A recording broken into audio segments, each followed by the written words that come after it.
ସମସ୍ତଙ୍କୁ ADS knowledge ପଏଣ୍ଟରେ ସ୍ୱାଗତ ସହ ମୁଁ ଆପଣଙ୍କର ପ୍ରିୟ ଡିକେ ସାର୍।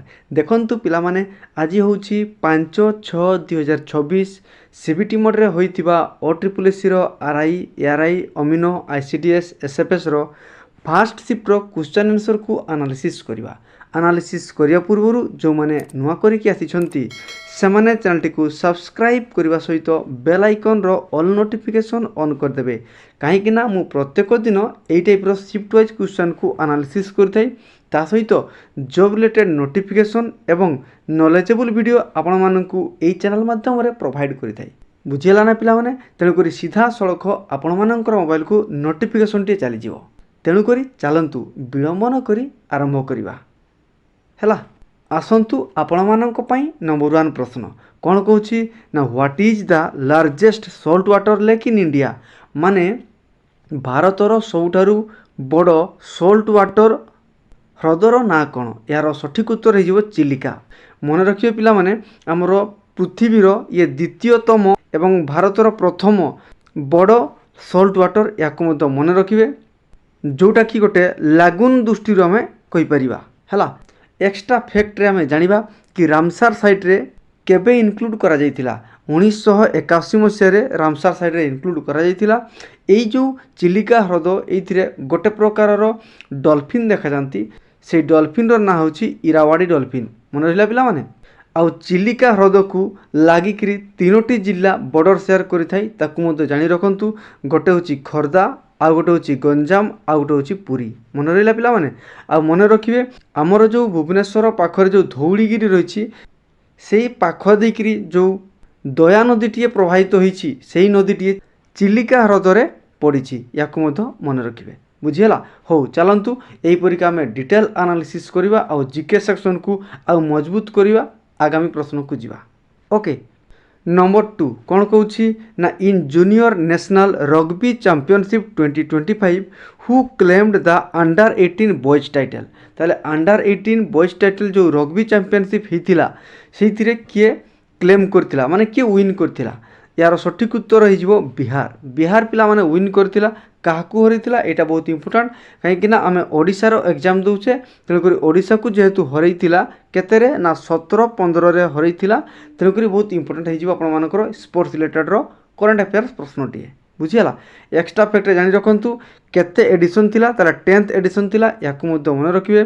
କେଉଁ ଜାଗାରେ ଖେଳ ହେଉଥିଲା ଫାଇନାଲଟିଏ? ତାକୁ ମଧ୍ୟ ମନେ ରଖିବେ। ଦେହରାଦୁନରେ ହେଉଥିଲା। ହେଲା, କେଉଁଠି ହେଉଥିଲା ନା ମହାରାଣା ପ୍ରତାପ ସ୍ପୋର୍ଟସ୍ କଲେଜରେ ହେଉଥିଲା। ବୁଝିହେଲା ପିଲାମାନେ? ତେଣୁକରି ବହୁତ ଇମ୍ପୋର୍ଟାଣ୍ଟ ପ୍ରଶ୍ନ ସ୍ପୋର୍ଟସ୍ର ଆଉ କରେଣ୍ଟ ଆଫେୟାର୍ସର ପ୍ରଶ୍ନଟିଏ ମଧ୍ୟ ଆପଣମାନଙ୍କ ପାଇଁ। ନେକ୍ସଟ ଦେଖିବା number 3, where is the headquarter of east coast railway? ଆପଣମାନେ ସମସ୍ତେ ଦେଖିଥିବେ ଇଷ୍ଟ କୋଷ୍ଟ ରେଲୱେର ହେଡ଼କ୍ୱାର୍ଟର ଭୁବନେଶ୍ୱରଠାରେ ରହିଛି। ବୁଝିହେଲା? ସେମିତିକା ଅନ୍ୟାନ୍ୟ ଯେଉଁ ରେଲୱେର ଜୋନ୍ ରହିଛି, ତା'ର ହେଡ଼କ୍ୱାର୍ଟର ଗୁଡ଼ାକୁ ମଧ୍ୟ ପଢ଼ିଥିବେ। ଓକେ, ନେକ୍ସଟ ଆସନ୍ତୁ number 4, who is the chief justice of Delhi high court? ମାନେ ଦିଲ୍ଲୀ ହାଇକୋର୍ଟର ଚିଫ୍ ଜଷ୍ଟିସ୍ କିଏ? ଏହାର ସଠିକ୍ ଉତ୍ତର ହୋଇଯିବ ଦେବେନ୍ଦ୍ର କୁମାର ଉପାଧ୍ୟାୟ। ବୁଝିହେଲା ପିଲାମାନେ? ଯିଏକି ଆମର 21 ଜାନୁଆରୀ 2025ରେ କ'ଣ କରିଥିଲେ ନା ଓଥ୍ ନେଇଥିଲେ, ଶପଥ ଗ୍ରହଣ ନେଇଥିଲେ ଦିଲ୍ଲୀ ହାଇକୋର୍ଟର ଚିଫ୍ ଜଷ୍ଟିସ୍ ଆକାରରେ। ମନେ ରହିଲା ପିଲାମାନେ? ଏକ୍ସଟ୍ରା ଫ୍ୟାକ୍ଟରେ ଜାଣିବା ଆମେ ଦିଲ୍ଲୀ ହାଇକୋର୍ଟ କେବେ ସ୍ଥାପନା କରାଯାଇଥିଲା? 1966 ମସିହାରେ। ୟାକୁ ମଧ୍ୟ ମନେ ରଖିବେ। ବୁଝିପାରିଲେ ପିଲାମାନେ? ହଉ, ଚାଲନ୍ତୁ ନେକ୍ସଟ ଦେଖିବା number 5, which article national commission for backward classes NCBC located? କେତେ ନମ୍ବର ଆର୍ଟିକଲ୍ ରହିଛି? NCBC ରହିଛି ଆମର ଆର୍ଟିକଲ୍ 338Bରେ। ବୁଝିହେଲା? ଆସନ୍ତୁ ପିଲାମାନେ, ବର୍ତ୍ତମାନ ଆମେ ଦେଖିବା number 6, 2025 world ଏକ୍ୱାଟିକ୍ championship held in dash? 2025 ମସିହାରେ ଯେଉଁ ୱାର୍ଲଡ଼ ଏକ୍ୱାଟିକ୍ ଚାମ୍ପିଅନସିପ୍ ହେଇଥିଲା, ସେଇଟା କେଉଁଠି ହେଇଥିଲା? ମାନେ ତା'ର ଭେନ୍ୟୁ ପଚାରିଛି। ତା'ର ସଠିକ୍ ଉତ୍ତର ହୋଇଯିବ ସିଙ୍ଗାପୁର। ପିଲାମାନେ ହୋଷ୍ଟ କରିଥିଲା, ସିଙ୍ଗାପୁର ସିଟିରେ ହୋଇଥିଲା। ଏକ୍ସଟ୍ରା ଫ୍ୟାକ୍ଟରେ ଜାଣି ରଖନ୍ତୁ ନା ସାଉଥ୍ ଇଷ୍ଟ ଏସିଆର ପ୍ରଥମ ସିଟି ଯେଉଁ ସିଟିରେ ଏଇ ୱାର୍ଲଡ଼ ଏକ୍ୱାଟିକ୍ ଚାମ୍ପିଅନସିପ୍ଟିଏ ହୋଇଥିଲା। ମନେ ରହିଲା ପିଲାମାନେ? ତାହେଲେ କେତେତମ ଏଡ଼ିସନ୍? ୟାକୁ ମଧ୍ୟ ଜାଣି ରଖନ୍ତୁ, 22ତମ ଏଡ଼ିସନ୍। ସେମିତିକା 23ତମ ଏଡ଼ିସନ୍ କେଉଁଠି ହେବ ନା 2027 ମସିହାରେ 23ତମ ଏଡ଼ିସନ୍ ଆମର ବୁଦାପେଷ୍ଟରେ ହେବ ପିଲାମାନେ। ବୁଦାପେଷ୍ଟ ହେଉଛି ଆମର ହଙ୍ଗେରୀ କଣ୍ଟ୍ରିରେ। ୟାକୁ ମଧ୍ୟ ମନେ ରଖିବେ। ସେମିତିକା ଆମର 24ତମ ଏଡ଼ିସନ୍ 2029 ମସିହାରେ ହେବ କେଉଁଠି ନା ବେଜିଂରେ ହେବ, ଚାଇନାରେ। ଓକେ, तेणुकर या नोट करेंगे पिलाने एक्स्ट्रा फैक्ट आकर जानी रखिए आगामी परीक्षा आपर काम आसो।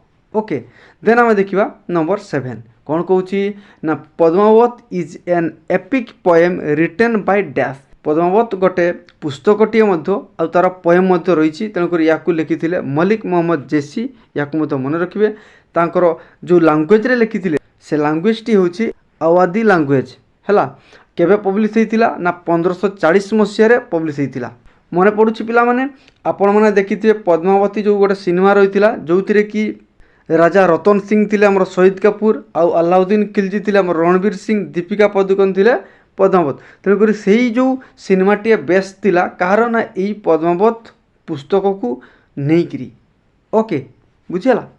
नेक्स्ट देखा number 8 a tuning fork is struck harder which of the following increase as a result. जितेबेले को आम ट्यूनिंग फॉर्क टी जोरे बाड़ेबा सेतेबेले को कौ जिनसटा इनक्रीज हे यार सठिक उत्तर हो एम्प्लीट्यूड पिला माने एम्प्लीट्यूड टीए तार बढ़ीज यहाँ हूँ यार सठिक उत्तर। साइंस प्रश्नटे पिला माने बहुत इंपोर्टेंट आपण मानक पई परवर्ती शिफ्ट निश्चय आसो देखिए। ओके आसंतु एबे जानिबा number 9 by which process oxygen move from lungs to a network of fine blood vessel. ता माने लंग्स माने फुसफुस रु ऑक्सीजन टीए केमितिका फाइन ब्लड वेसल्स को जाइथाय माने ब्लड रो कैपिलारीज को जाइथिबो सेटा केमिति बा को प्रोसेस रे जाइथिबो बोली पचारिथिला तेणुकर यार सठिक उत्तर हो डिफ्यूजन रे होता है तेणु डिफ्यूजन गोटे प्रक्रिया जो प्रक्रिया रे आमर कौन होता है ना higher concentration to lower concentration को पार्टिकल टे ट्रांसफर होता है से प्रक्रिया रे कौन होता है यही कार्यटीए होता है आउ यही कार्यटी को संपूर्ण करने हेमोग्लोबिन टीए विनियोग होता है मन रहा पिला माने ताले हेमोग्लोबिन टीए ऑक्सीजन सहित मिसिकी कौन क्रिएट करता है ना ऑक्सी हेमोग्लोबिन क्रिएट करता है यही ऑक्सी हेमोग्लोबिन टीए जो सेल रे माने जो कोषरे अम्लजान अभाव थी सर्टेज थी से जगह को लेकर ऑक्सीजन को छाड़ी आउ से जगार अंगारकाम्ल को बही आनिकी पुणी लंग्स पाखे छाड़ी माने लंग्स रो जो कटोरिका रही से कटोरिकार छाड़ बुझीपारे पिला माने पूरा कॉन्सेप्ट सहित मुझे कही रखुची केवल मन देख शुणु बारंबार वीडियो देखूँ जो मानकर आगामी शिफ्ट परीक्षा अच्छी से पूर्व शिफ्ट जो एनालिसिस आउ एक्स्ट्रा फैक्ट ताकू निश्चय पढ़ंतु आउ प्रैक्टिस करंतु। ओके नेक्स्ट देखिबा number 10 treaty of Deogaon officially transferred the central of which district from Marathas to British. ता माने आमर गोटे ट्रीटी होता संधि होता पिला माने देवगां संधि होता तेणुक से संधिटी रे आमर ओडिशार केउ दुईटी मुख्य जिला गुड़ी को आमर मराठा कौन कला ना ब्रिटिश को हस्तांतर करथिला माने हारी जाइतिला हारिला परे मराठा कौन कला ना ब्रिटिश को देइदेला क्यों दुईटी जिला थिला पिला माने गोटे थिला कटक जिला आ गोटे थिला बालेश्वर जिला बहुत इंपोर्टेंट थिला बालेश्वर जिला ट्रेडिंग पाई बालेश्वर पोर्ट मध्य आमर कौन है ओडिशा रु चली जाइतिला आमर जो सेकेंड आंग्लो मराठा वार होता से समय आमर मराठा मान सहित ब्रिटिश युद्ध होता ब्रिटिश माने विन करते तेणुक यही चुक्तिटीए करते ब्रिटिश माने केबे होइतिला याकु मध्य मन रखंतु साइनटी होइतिला आपण मानकर डिसेंबर 17 1803 मसीह रे सेहिति पई आमे कोन पढि थाउ ना 1803 मसीह रे ओडिसा कोन हला ना इंग्रेज माननको कबळ को चली जाइतिला हला। आउ गोटे पॉइंट जानी रखंतु ए साइन कहा का मध्य रे होइतिला ब्रिटिश ईस्ट इंडिया कंपनी आउ रघुजी भोसले जे कि नागपुर राजा थिले तांको सहित संधि होइतिला मन रहिला पिला माने पूरा इंपोर्टेंट प्रश्न आपण मानकर ओडिसा हिस्ट्री सहित ये संपृक्त बहुत इंपोर्टेंट प्रश्न। ओके नेक्स्ट देखिबा number 11 2025 kho kho world cup related रो प्रश्न आस्तिला पिला माने देखंतु ए जो 2025 मसिया रो खो खो वर्ल्ड कप रो प्रश्न आगामी शिफ्ट मान करे भी आसीबो काहे कि पिला माने काहे कि ना एई थरो फर्स्ट एडिशन रो kho kho world cup T होईची से भी कोठी हिची ना इंडिया रे होईची कोठी इंडिया रो ना दिल्ली रे होईची दिल्ली रो पुनी कोठी इंदिरा गांधी अरीना रे होता मन रहा पिला माने तेणुक बहुत इंपोर्टेंट आउ एक्स्ट्रा फैक्ट जानिबा हमरो भारतर जो नेशनल टीम रही खो खोर ताकू स्पॉन्सर करिछि ओडिशा बहुत इंपोर्टेंट केते वर्ष पई 3 वर्ष पई मन रहिला ताले 2025 26 एवं 27 ए 3 वर्ष कौन करिछि ना ओडिशा स्पॉन्सर रही कहार ना भारतर जो नेशनल खो खो टीम रही तार याकू मध्य मन रखिए केते वर्ष पई केउ केउ वर्ष आपण मानक पई बहुत इंपोर्टेंट रहिबो काहे ना ओडिशा याकू स्पॉन्सर करिछि। ओके पिला माने हो चलंतु परवर्ती प्रश्न को देखिबा नंबर 12 कौन कौची कंप्यूटर प्रश्न how many generations of computer total केतोटी जेनरेशन रही पिला माने टोटाल 5टी जेनरेशन रही प्रथम जेनरेशन द्वितीय जेनरेशन तृतीय चतुर्थ पंचमटा वर्तमान लाटेस्ट जेनरेशन रही चली तेणुक लाटेस्ट जेनरेशन पंचम रही फास्ट जेनरेशन आमर 1940 रु 50 भितर रही से वैक्यूम ट्यूब को यूज करा सेकेंड ट्रांजिस्टर थिला थर्ड रे आईसी थिला या मन रखिए सेमितिका आमर सेमितिका कंप्यूटर शॉर्टकट क्वेश्चन आसूची वर्ड आसूची एक्सेल आसूची पावर पॉइंट आसूची इंटरनेट आसूची ईमेल आसूची एगुटार प्रैक्टिकल बेस प्रश्न आसूची तेणु ताकू पढ़ी जीवे ओके पिला माने आसतु एवं देखा ओडिया सेक्शन को ओडिया रे अनुवाद प्रत्येक शिफ्ट आसूची पिला माने ट्रांसलेशन मध्य आसूची माने इंग्लिश टू ओडिया आ ओडिया टू इंग्लिश रे अनुवाद प्रश्न आसूची अनुच्छेद 5टी प्रश्न आसतिला रूढ़ी आसतिला अव्यय आसतिला विपरीत शब्द आसीथिला शांत शांतर कौन हो अशांत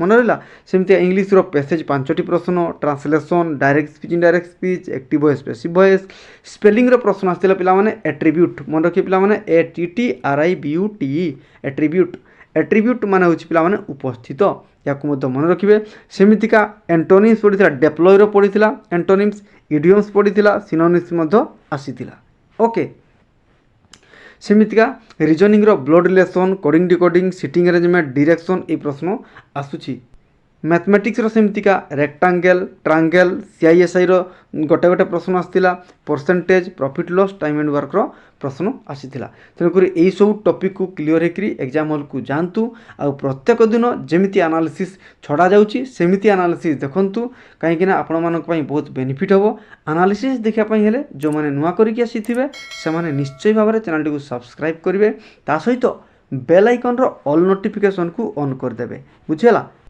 कहीं मुझे वीडियो छाड़ी सेमती आपण मोबाइल को नोटिफिकेशन टी चली तेणुक शीघ्र वीडियो को देखिए शीघ्र प्रैक्टिस करेंगे शीघ्र चाकरी पाइबे वीडियो को लाइक करेंगे सांग मान निकट को शेयर करेंगे आउ सेशन केमिति लागला निश्चय मतामत जनइबे धन्यवाद।